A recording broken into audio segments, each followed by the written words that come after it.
Welcome to USA Global TV and Radio, where our mission is to provide education, entertainment, hope, and inspiration.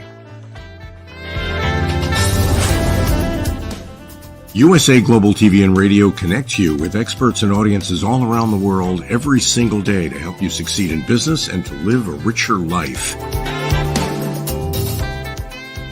Visit us at usaglobaltv.com to learn about career and life-changing training and mentoring programs like the Listening Mentor. Subscribe to our newsletter to stay informed about our special programs and offers. Discover how you can become a guest on one of our shows or a host or producer of a USA Global TV and Radio show of your very own. That's USA Global TV and Radio, where the doctor is always in.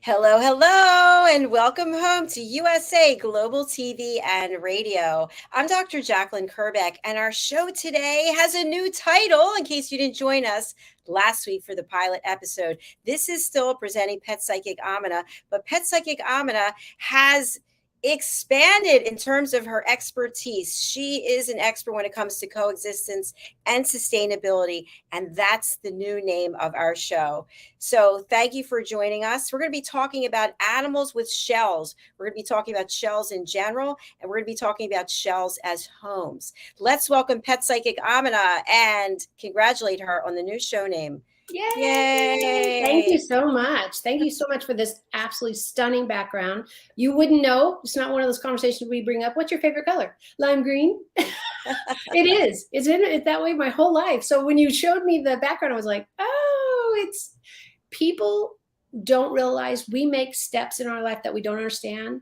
And they're so organic and they're so perfect for us. So I want to encourage everybody, go with the surprises. They can be the best thing you ever didn't know you wanted.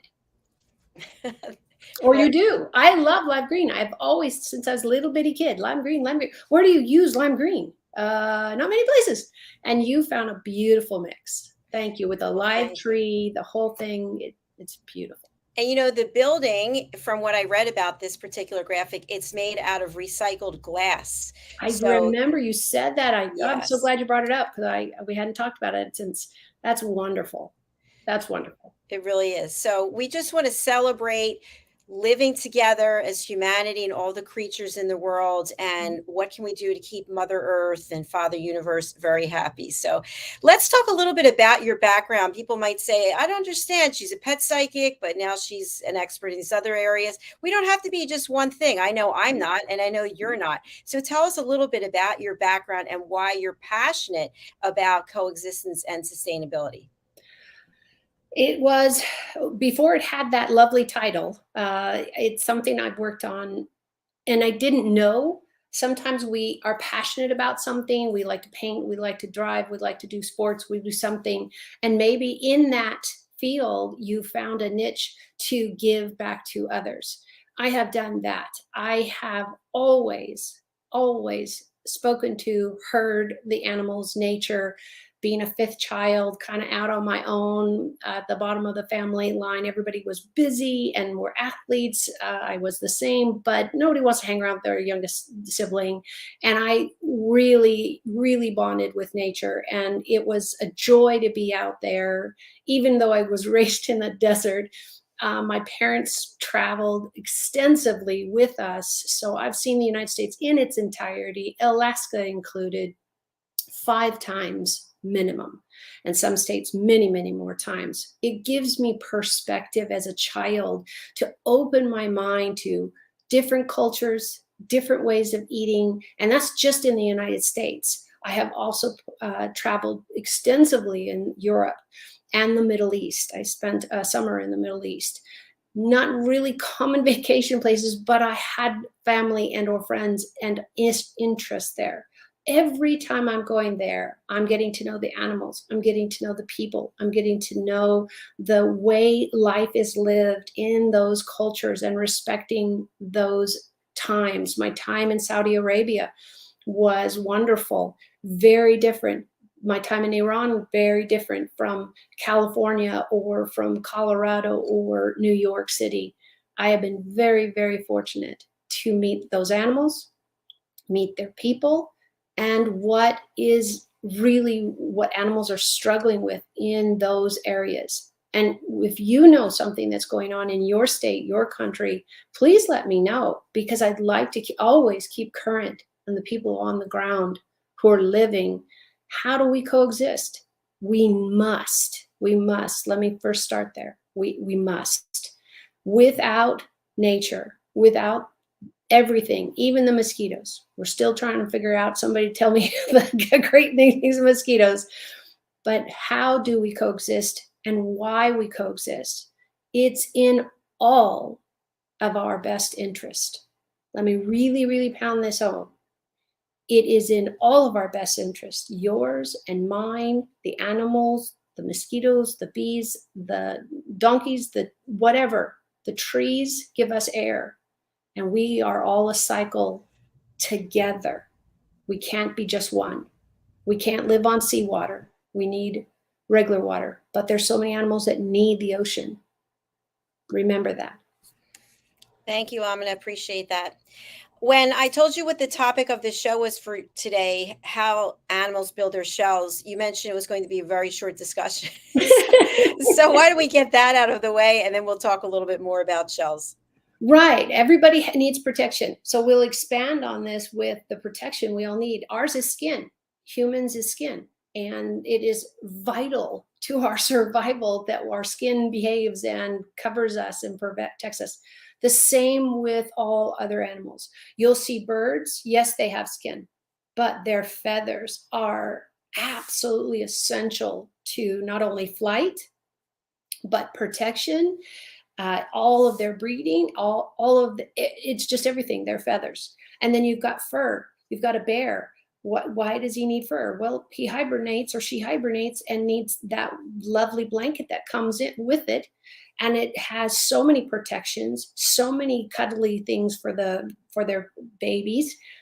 All of this skin that comes off like a snake, that they shed it every year or every 6 months. Everything is different. You've got lizards, all of that. We all have skin. We all have coverage. And it is so vital to have that protection between the elements, between your day-to-day work, between trip and falling, whatever your modality is. Our coverage is essential. And taking care of that is where we start. Excellent. I can really identify with what you're talking about there. I want to take us on a little walk on the beach, and we see shells. We might see all kinds of creatures. Maybe they're alive, maybe they've passed on. When we see a shell, we don't know if there's anything living in it. So what should we do for a shell collector, for example? Ideally, we like to see people buying them in the stores, but there's the catch. That's not necessarily a great choice. And let me give you the power to make those really important decisions when you decide. If you go to a shell shop, and I lived near the ocean off and on throughout my life. So Morro Bay, if anybody's been in California, there's Morro Bay, there's the oceans all over around here, and then also back east, you'll see shell shops. What you want to ask the store first is, are these collected after the animal has vacated? So if they're collecting live shells and there's somebody living in it, then they killed that animal to sell you that shell. We don't have enough of that animals surviving because of not only global warming, but the poison we have created. We have so many gasoline and other types of petroleum and modality of getting boats and ships through the ocean. We are dumping our trash in the ocean. So to therefore then go after the shells that protect the animals that do live in the ocean, we're just adding another stolen resource. please go and look. You can walk the beaches in some areas, not all. I know the rules and laws change everywhere. So check with the ocean beach you're at. They'll have signs for sure that says, do not pick up shells. Do not do this. Do not bring blah, blah, blah.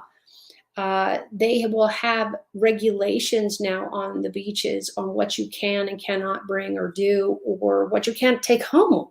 There's a lot of places you cannot, like, oh, I'm just picking one flower. Well, but you don't know the 200 people that came up behind you just picked one flower. So there's nothing left for the honeybees to eat and pollinate and cross-pollinate, and there's no flowers for the next time. This is how we are where we are.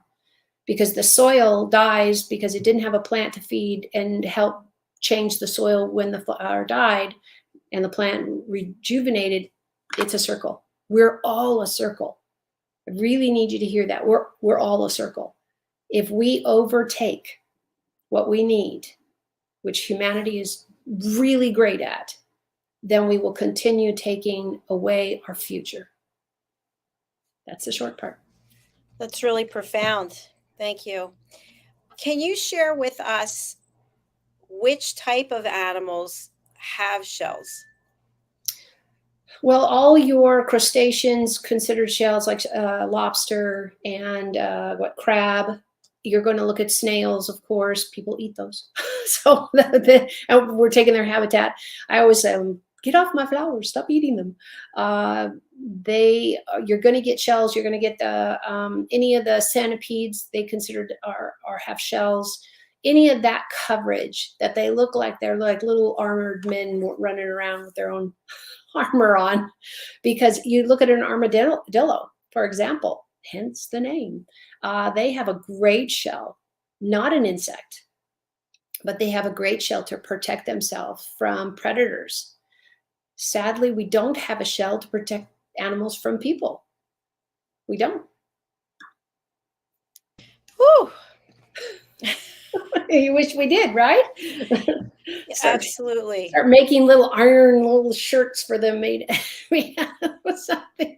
They're free, Bob. Aminah, do the shells last for the lifetime of the creature that's living in it, or do they? Not all of them. Most don't. I can't think of one off the top of my head at this very second, but most do not keep the same shell. They, like our hair, falls out all day long. You brush your hair, it falls out. You're in the middle of regrowing your hair. So their skin is like our skin, and their shells are like our hair and our skin. It's going to continually rejuvenate. But if we have decimated their food source, poisoned it with gasoline, byproducts, trash in the ocean, whatever clever way we think of next, then we are making sure that their armor, let's use an armadillo as an example. They're considered armor on their bodies, but they're almost like little shell pieces, but bigger than your thumb. So if that nutrition you need, so let's say you need vitamin E, you need vitamin D, you need vitamin A, whichever thing this animal needs to be consuming to get those vitamins, and we kill off all the salmon, and they needed some kind of part of the oil that the salmon creates, and there's no salmon for them to eat, then they're not getting the nutrition they need. They're not getting the vitamins you need. We are a perfect example. So many of us are taking vitamins. So many of us are having our hair fall out, or our skin not as good as it was, let's say, when my parents were young and alive, and there weren't 5,000 choices of hairspray, or they didn't use it. They didn't even take vitamins very often, because what were they doing? They were eating natural food that had far less chemicals in it. The animals are going through the same thing. They're going through the same thing of too many preservatives, too many byproducts, too many things of, I don't think they make that in nature. If you don't know what it is and you don't know how it was made, you might want to think about not eating it or putting it on you. or having it. There's so many natural ways to put sunscreen on and or to have food and to make sure that you have good water. This is in the news all the time. And I know we all see it, where water is so primal in the conversation. You can't put a neighborhood there. Well, we don't have enough water. You can't put a blah, blah, whatever, new field there, whatever. We won't have enough water. Every time we build and we cut down trees and we don't replace them, then we are stopping the flow of tree, sun, leaves, water. All of this is a chain reaction in how much rain we get, how much soil is fed by the tree and the leaves dropping, etc. We need to realize that we are all part of one great plan, one great story. When you take it out and douse it with bleach, yeah, there's going to be a whole gap in the chain. And that's what we're trying to encourage everybody to say. Now that you know, choose something that you'll change. And one at a time. Do it easy. Do it so it's permanent. Great tips, Aminah. Thank you. I wanted to share with you that several people who've been on this platform have been planting a tree in exchange for a client doing something. I think that's a great idea. What are your thoughts about it? I love it, because what does that say? It says that we as a company are really invested in doing better, and we're going to encourage by the mighty buck speaks a lot, and all these processes takes time out of their workday, takes time in promoting them with their banners, as long as they're actually really doing this. And it's not just a promotion that they're hoping nobody asks them how well it went. And sometimes we have to fall down a couple times while we figure out the right remedy for our desires of coexisting or contributing. That is the way to go. Baby steps. If you are, you hate plants or you have the worst allergies on the planet, then maybe that's the last thing you do is maybe plant a tree, have somebody plant a tree for you somewhere. You can always sponsor. You can always sponsor these things. We are not all doers. Some are workers, some are activists, some are more passive. You can fit in your personality and your ability and your interest to support organizations that are doers. There's the whole line. I don't want you to ever get overwhelmed by anything we're talking about and saying, oh, well, gosh, I can't even do my life now. How am I going to change all this? Let me tell you how you change anything. One thing at a time. Figure it out, do it, find out how it works well for you, and be successful at it for a breadth of time where you feel more comfortable that it's no longer a new thing. Let's say you have to learn to write with your left hand, and you've always been right-handed. Your whole life you've been right-handed. That doesn't happen overnight. This is the same thing. If you're changing the way you're thinking, and the change in the way you buy your groceries, the change in the way you buy your car, all of this takes time. I want you to give yourself enough time. Now, I'm not talking about years and years and years. That's just maybe going too slow. I'm talking about be kind to yourself and saying, I got this. I'm putting one step in front of myself on this platform every day, however small that is. I just want you to know every action you take, every Kleenex you pick up. I am notorious for picking up trash when I walk around. My kids are always like, why do you always do that? I said, because it doesn't need to be here and I can pick it up and carry it home and wash my hands then, or carry a bag with me. I want to know that I made the place I was, because I've been there. I'm sure, Jacalyn, you've been there. We've all been there, where all of a sudden you have a bag full of stuff and off one piece of paper, one napkin runs away so fast with the wind. You're like, I'm never going to catch that. And I used to beat myself up for it. But we're human and we are not fast enough sometimes for the weather. Be kind to yourself. Just keep making those forward steps. Just keep making those forward steps and be kind with yourself and say, I'm going to get this. I'm going to figure out what works for me. That's all we're asking everybody to do, is participate in whatever way you can. Get involved. Do something today. Be a part of it. Absolutely. Right. Absolutely. Right. And it's that simple. Pick up a gum wrapper on the ground. If it's that small, pick up whatever. The only thing I stop at for myself personally, and I don't know about you, is cigarette butts. Those have been in somebody's mouth. I don't carry gloves with me usually. Those are the ones, and really, they're the worst because they don't biodegrade. Your wrapper, if it's made out of paper that was on your hamburger or something like that, or an envelope, yeah, it's paper. It's probably going to biodegrade in 10 years or whatever, but it might get there. But when we look at chemical made things like cigarettes are, and people traditionally, would put them on the ground and stamp them out, and hopefully most communities, I don't know about you, over where you are, Dr. Jacalyn, but here in California, it is not done.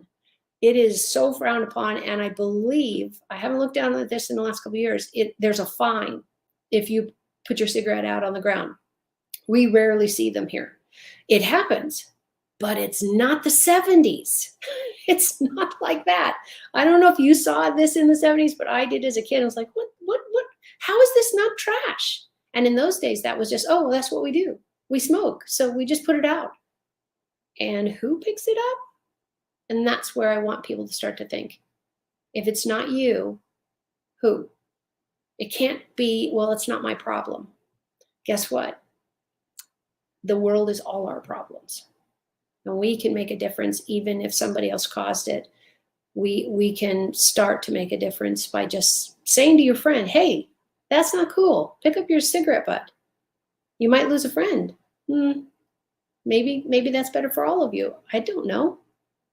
But think about your choices and the people you're with's choices if that becomes an issue, because we're at ground zero now because we didn't do anything when we started talking about it in the late 70s and the 80s. We've had this conversation before. Now we know we're at ground zero.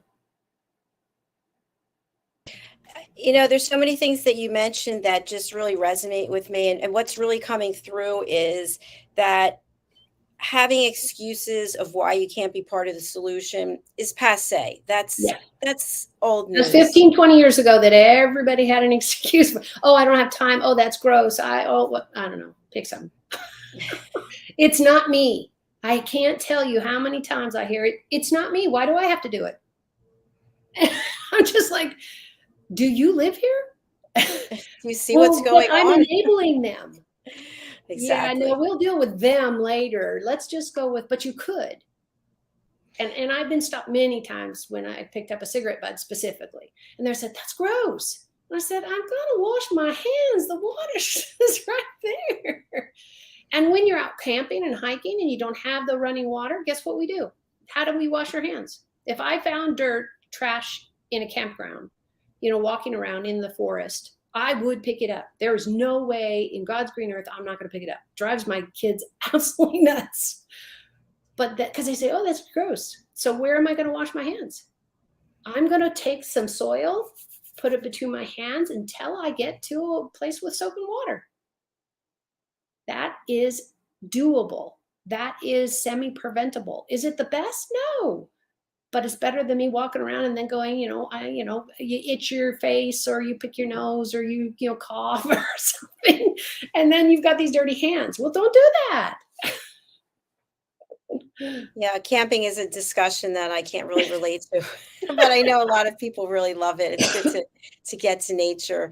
I did have an interaction with an animal last weekend, and I was thinking about you. I was going to mention it. So I got something to eat at a local place. I had walked 4 miles and I was going to walk 4 miles back. And I sat in this area under an umbrella outside of the the store, and Mhm. this big black crow was up Ooh, on the telephone wire, and it kept looking down at me, and it zoomed in, I guess, to try to get my food. right. And it kept doing it. Like, it would come close and then it would go back. So I just stood there still. I hid my food, but Good. it wouldn't leave me alone. So I finally had to leave. So I wasn't sure if that was a message or maybe it's been fed before by people. There you go. It's been fed before by people. It sees us, and crows are incredibly smart. They're the ones that can do a problem and solve it. And the science behind it has been done with crows so long.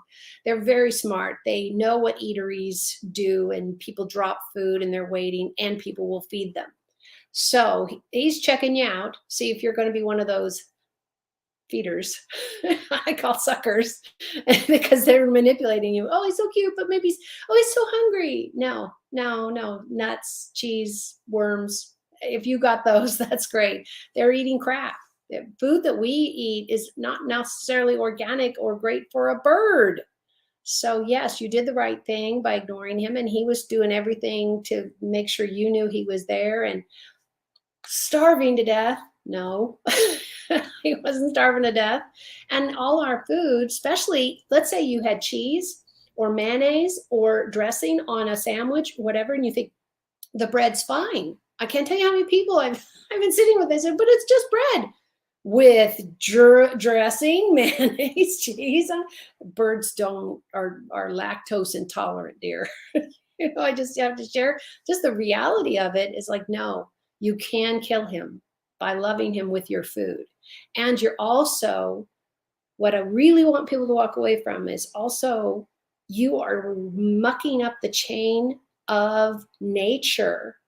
This bird is supposed to be out managing the worms. So they have enough to tool the soil and enough to do what the worms need to do, but not too many to overrun, not to have too many bugs, no too many flies. I don't know you, I'm not a fan of flies and mosquitoes. Well, let the birds alone.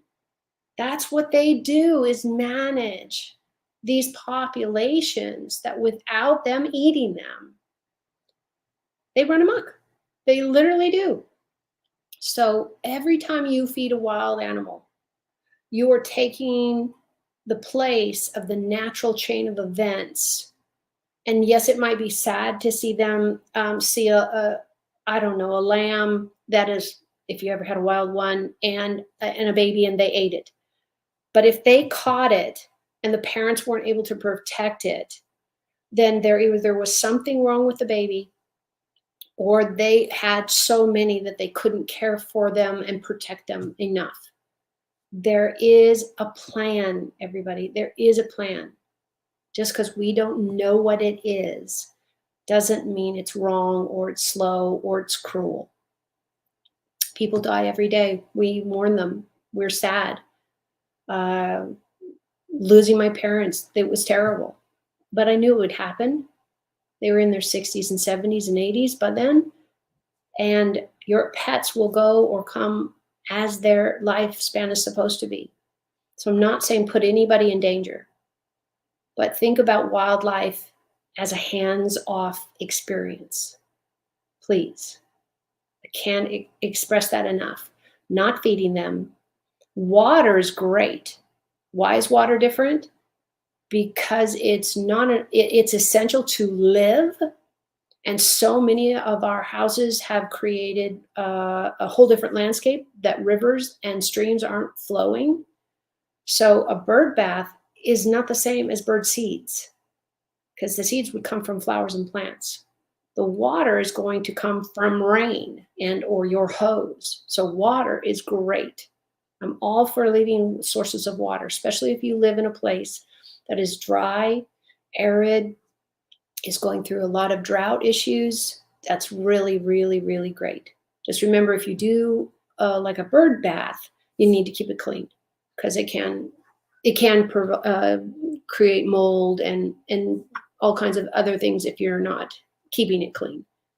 But how wonderful would it be to have a watering station if you lived in a rural area and you knew there were loose dogs that somebody is not caring for, and at least you had clean water for the wildlife and or any pet that became a stray before they were picked up by hopefully an organization that picks up strays. But you've got all this dry area now with global warming. Having a jug of water out for any animal would be absolutely the most important thing you do over food. Because you and I know, we've hiked, we've marched, you and I've done all this kind of stuff in our own lives. What do we carry with us? Water bottles. Every time we go, we carry water bottles. I know for my girls and I, we have them in the car. I have 2 sitting here in front of my computer. Water is essential to all of us. And you cannot overgive water. Unless you drown the animal, but don't do that. But you can't overgive water. But you can poison the water. So what I'm taking away from what you're saying is when it comes to wildlife, look but don't touch. Yeah. Don't provide any type of food. But if you want to put out some water, that would be great. And shelter. Bird houses are great. The wood ones, they're beautiful. And the bird will decide if they're going to bring 1,000,000 twigs and make a little nest. That's great. That's great. Coexistence can be, I can provide clean water.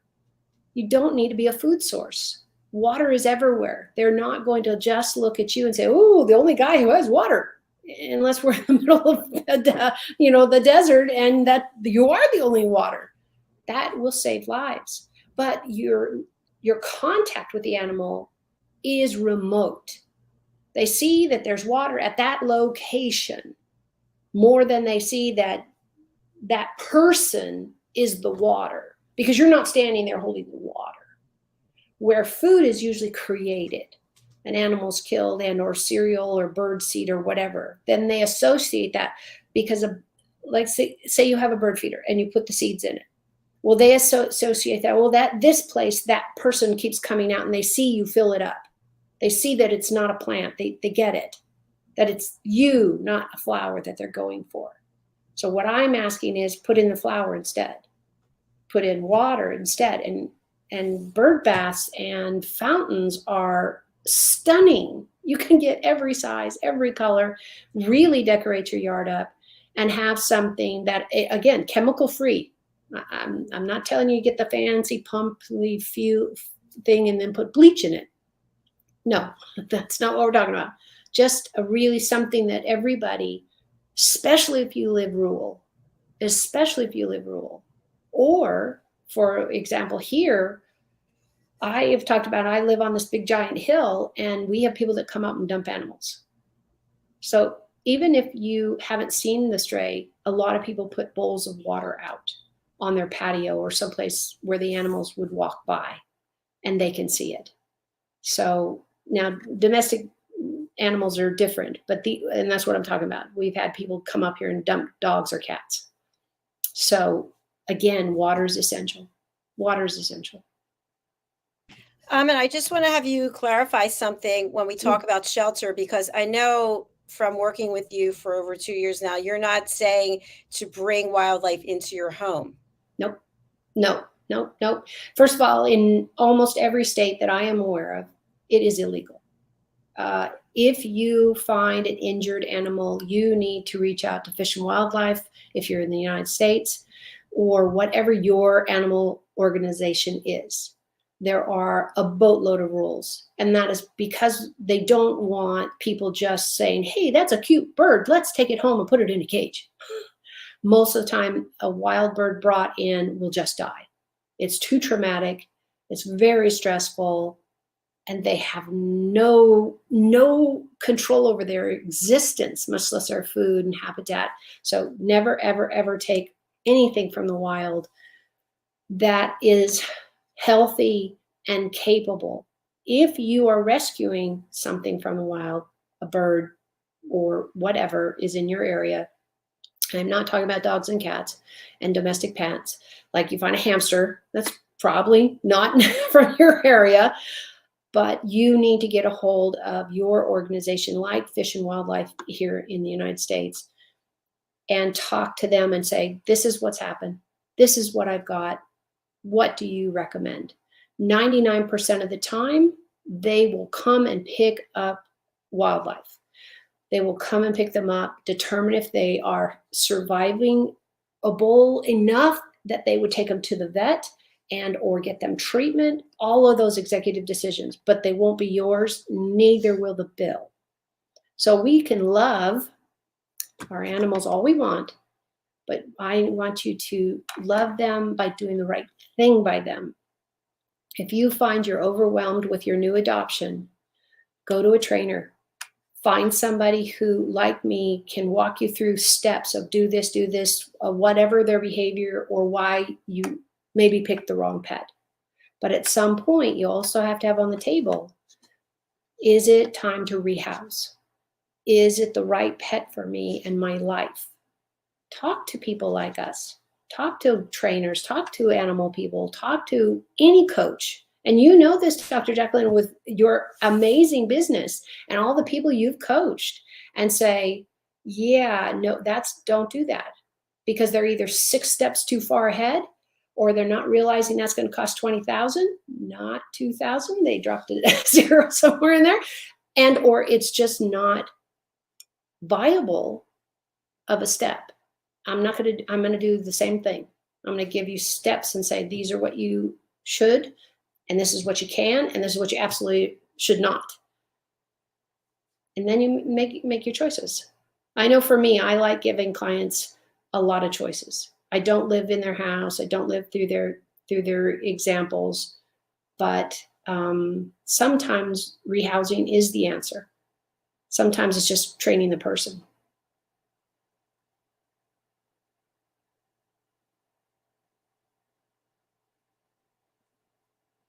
It's just like if you have an opportunity to evaluate whether or not the situation's working for you and for your pet, or maybe it'd be better for someone else, right, and your pet to rehouse. So that's another great point that you brought up today. So, yeah. So far we've talked about shells, how shells are made, the type of animals that have shells. And if we see shells, no pun intended, whether or not we should pick them up, where we should actually purchase shells. And we also talked about coexistence. We talked about feeding wild animals and why that's not a good idea. We talked about watering animals, leaving water out. And we talked about being part of the solution as opposed to putting your hand up and saying, it's not my problem, I'm going to leave it for the next person or the next generation. What are some of the other things that you want to leave our audience with today as we talk about these important subjects? That they're not as heavy as they seem. Yes, we're talking life and death, but let's put that aside in just the conversation and say, okay, I know that in the back of my mind, I know where this is all going. Great. I want you to do the reality check. But what I'd like you to do through all your life, why I'm so blessed to work with animals, is to live in the positivity, live in the baby steps, live in your choices. So I'm going to go out and buy a water bottle. Let's see if I can get it in the camera. Yay, there. A water bottle that's PVA free, has no chemicals in it. Looks like every other water bottle you'd ever buy anywhere. But the choice was, I don't really want to be drinking water out of this all day long, and then I'm also consuming all those chemicals. There are those little things. It would be the same thing as your doctor saying, oh, you got to cut out salt. And you go, oh, but I love salt. Salt's great. Well, it's killing you. So you come off things little by little. I can't imagine that if you had an addiction to gum, alcohol, cheese, whatever it is, that it would be really hard to just say, tomorrow I'm going to quit it all. And maybe you're great and you could do that. That's wonderful. Most of us, it'd be, I'm going to have 2 pieces today and I'm a 1 piece tomorrow, or in a week. Be kind to yourself. Be kind to yourself, that you cannot beat yourself up for what you didn't know. Now that you know, share it with your friends and family, and you can do it silently. I post things on my social media that I hope everybody sees, but I don't tag anybody. I'm not trying to target anybody, because I truly believe that the right person at the right time is going to see it and going to find it. Maybe it's a shared thing. whatever. But I still have to put the information out. I get asked all the time by other, coaches and people that are, I can get your numbers up and I can get your viewing up. I'm not about that.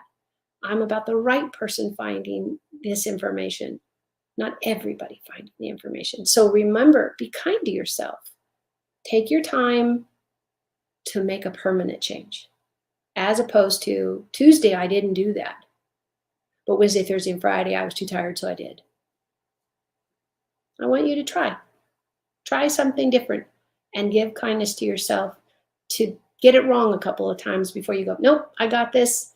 And for me personally, it's knowing the why and how I'm affecting others, the world, the animals I dearly love. Find what motivates you to be more successful and go with it. Go for it. I love it. Pet Psychic Aminah, we have your contact information here, but please let people know, how would you like them to reach out to you? And now that you've expanded, obviously, with our new name for the show, expanded the offerings that you have for people, let people know how and when and where they can find you. Well, I'm on Pacific Standard Time, but that doesn't matter. The internet is 24/7, and that's why I use it. bridgingworlds.us. bridgingworlds.us. Everything, my Facebook link, my LinkedIn link, and all my other information is all of these shows from you are on YouTube, and that link is on my website. Everything is there. I wanted one stop so you could zoom around and see what I've done. And we have great articles. Dr. Jacalyn and I have been doing this over a year, and a lot of great shows, and her other shows also, that you can get so much good information. For me, it's on bridgingworlds.us.